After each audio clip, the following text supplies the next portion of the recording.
Hello बच्चों, अब हम करने जा रहे हैं एक्सरसाइज नंबर 7.2 का क्वेश्चन नंबर फर्स्ट।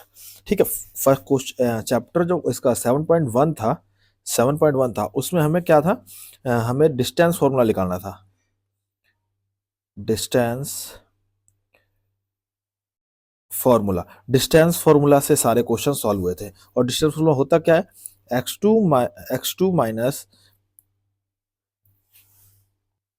x1 और प्लस y2 माइनस y1।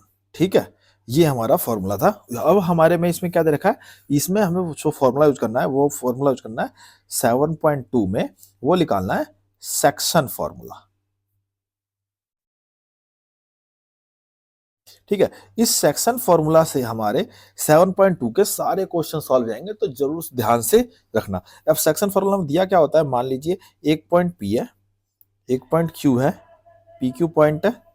ठीक है, इस पॉइंट की जो वैल्यू है वो है, मान लीजिए कि x1 है, y1 है, और दूसरी वैल्यू क्या है, x2 है, y2 है। ठीक है, अब इसके बीच में एक पॉइंट है, मान लीजिए o पॉइंट है, और जिसकी वैल्यू x और y है। ठीक है, x और y है, तो x कितना क्या होगा और y क्या होगा, ये फाइंड करने के लिए, और इसका रेशियो दे रखा है, मान लीजिए रेशियो दे रखा है हमें m1 का रेशियो और m2 का रेशियो दे रखा है। इन दोनों का रेशियो दे रखा है, मतलब x जो है वो m1 है, y जो है m2 रेशियो में डिवाइडेड है। मतलब हमें किसी पॉइंट का इन दोनों का रेशियो दे रखा है, ये रेशियो m1 हो गया, ये m2 हो गया। ठीक है, समझ आ गया। अब इससे हमें फॉर्म निकालना है x और y की वैल्यू फाइंड करनी है। तो अगर x की वैल्यू फाइंड करनी है तो फॉर्मूला हो जाता है हमारा m1 x2 ये वाला x2 प्लस में m2 हो गया, और x2 कर दिया तो हमारा x1 आ गया, मल्टीप्लाई x1। ठीक है, ये मल्टीप्लाई होता है, अपॉन में क्या होगा m1 प्लस m2। जो भी वैल्यू कट पिटा के आएगी वो हमारी क्या आ जाएगी, इस वाले x पॉइंट की वैल्यू। ठीक है, ऐसे ही हमें y निकालना हो तो क्या होता है, m1 सेम होता है प्लस में m2 भी यहां पे सेम होता है, बटे में क्या होता है m1 प्लस m2। बस अगर x होता है तो यहाँ पे x2 रख देते हैं और x1 रख देते हैं, y होता है तो क्या रख देंगे y2 और y1। बहुत ही इजी तरीके से आपको बता दिया, कोई भी समस्या नहीं आएगी। इसी तरीके से इस 7.2 के सारे सवाल सॉल्व हो जाएंगे। तो देखते हैं हमें इस वाले क्वेश्चन नंबर 1 में क्या दे रखा है। ये हमारा पूरे एक्सरसाइज में फॉर्मूला काम आएगा, सेक्शन फॉर्मूला। ठीक है, find the coordinate of the point which dividers the join of -1 और 7 and 4 -3 on the ratio of 2:3। मतलब हमें एक पॉइंट दे रखा है पी क्यू, ये पी पॉइंट है, ये क्यू पॉइंट है। क्यू पी की जो वैल्यू है वो क्या है, -1 और 7। क्यू की जो वैल्यू है वो क्या है, 4 -3।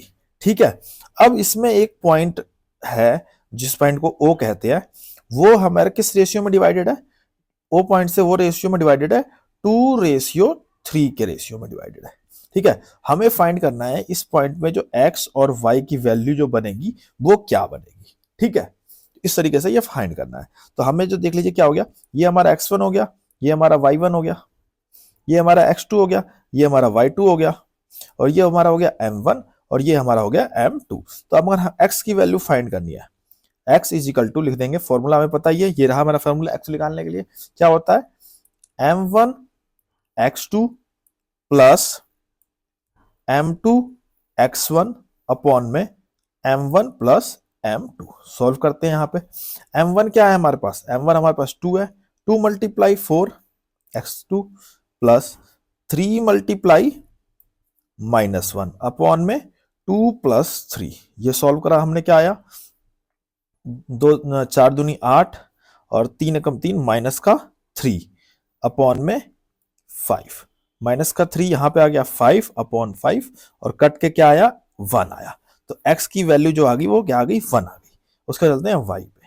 वही y का फॉर्मूला सिंपल सा क्या है, m1 y2 plus m2 y1 upon में m1 plus m2 is equal to, m1 क्या है 2 है, मल्टीप्लाई y2 कितना है -3 प्लस में हमारे पास m2 कितना है, m2 हमारे पास 3 है, मल्टीप्लाई y1 कितना है 7 है अपॉन में 2 प्लस 3 सॉल्व करते हैं, ये हो जाएगा माइनस का 6 प्लस में 7 अपॉन में 5। अब 21 में से 5 गया तो क्या आया 15 आएगा, अपॉन में 5 ये कटेगा तो क्या आएगा 3 आएगा, 3 आ गया। तो हमारे पे क्या हो गया, so that point O is X Y is equal to क्या आ गया 1 और 3। ये हमारा आंसर हो गया। आई होप आपको समझ आ गया होगा। कोई भी समस्या हो तो कमेंट कर सकते हैं आप लोग, चैनल पर नए हो तो सब्सक्राइब कर लेना और अपने दोस्तों को शेयर कर देना और वीडियो को लाइक कर देना। मिलते हैं आपसे नेक्स्ट।